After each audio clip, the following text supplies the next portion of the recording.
Magandang araw, Pilipinas! Ito ang Valiente News hatid sa inyo ng Office of the Vice President. Dahil sa natanggap na karagdagang puhunan mula sa tanggapan, napalagupan ng MTD grantee mula sa Davao City ang kanyang sinimulang negosyo. Ang kanilang pangunahing produkto, masarap at budget-friendly na siomai, napatok ngayon sa panlasang Pilipino. Si Jera Gomez sa report. Sa halagang 50 pesos, makakabili ka na ng masarap na siomai. Gawa mismo ito ng 57 years old at Dabawenyong si Policarpo Villamor na isa sa maraming MSME na naalalayan ng programang Magnegosyo Taday ng OVP. Iba't ibang klase ng siomai ang kanyang nilalako, tulad ng Japanese, chicken at pork siomai. Mabibili ito ng piraso o di kaya'y per tub sa halagang 140 hanggang 180 pesos, depende sa klase ng bibilhin na siomai.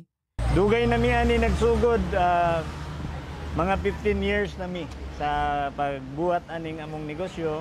Nagbuhat mi itong una pero dili yun ingon lami kayo. Kunya na ako'y nahimong friend na nagtudlo sa kuha, cook siya sa dako nga Chinese restaurant.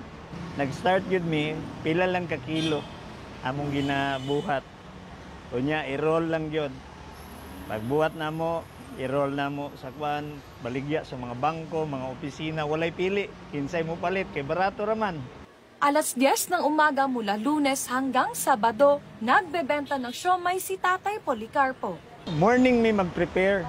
Among buhaton ng siomai, unya isud na mo sa freezer. Kung naay mo order, katong mga frozen among lutoon. Kwento pa ni Tatay Policarpo, nakapagtapos ang kanyang dalawang anak sa pag-aaral dahil sa kanyang paninda na siomai. Sa karon ma'am, actually mo urot ko guan mga 1,000 pieces.